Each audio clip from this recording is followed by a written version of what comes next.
حضرت بہلول جو اللہ کے بہت بڑے ولی تھے کہیں سے گزر رہے تھے کہ ایک بچے کو روتے ہوئے دیکھا۔ وہ بچہ کھڑا رو رہا تھا جبکہ دوسرے بچے اخروٹ کے ساتھ کھیل رہے تھے۔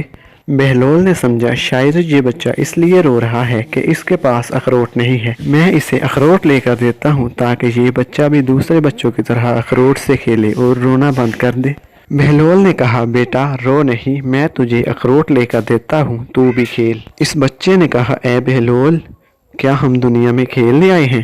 بہلول کو توقع بھی نہیں تھی کہ بچہ ایسا جواب دے گا۔ بہلول نے حیرت سے بچے کی طرف دیکھا اور سوالیہ نظروں سے پوچھا اچھا پھر ہم کیا کرنے آئے ہیں دنیا میں؟ بچے نے جواب دیا اللہ کی عبادت کرنے آئے ہیں۔ یہ سن کر بہلول نے حیرت سے کہا بچے ابھی تم بہت چھوٹے ہو، یہ تمہارے غم کی چیز نہیں ہے کیونکہ ابھی تم بچے ہو، ابھی تو تمہارا اس منزل میں آنے میں بھی بہت وقت پڑا ہے۔ تو اس بچے نے جواب دیا ارے بہلول مجھے دھوکہ نہ دے، میں نے اپنی ماں کو دیکھا ہے کہ جب وہ آگ جلاتی ہے تو پہلے چھوٹی لکڑیوں سے جلاتی ہے اور بعد میں بڑی لکڑیاں رکھتی ہے، اس لیے مجھے ڈر ہے کہ کہیں جہنم کی آگ مجھ سے نہ جلائی جائے اور میرے اوپر بڑوں کو نہ پھینکا جائے۔ بچے کی یہ باتیں بہلول کے دل پر جا لگیں اور وہ بے ہوش ہو کر گر گئے۔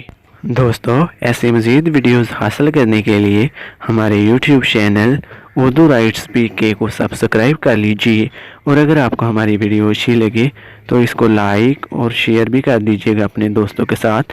ویڈیو دیکھنے کا بہت شکریہ، تو ملتے ہیں ہماری اگلی ویڈیو میں۔ خدا حافظ، اپنا خیال رکھیے گا۔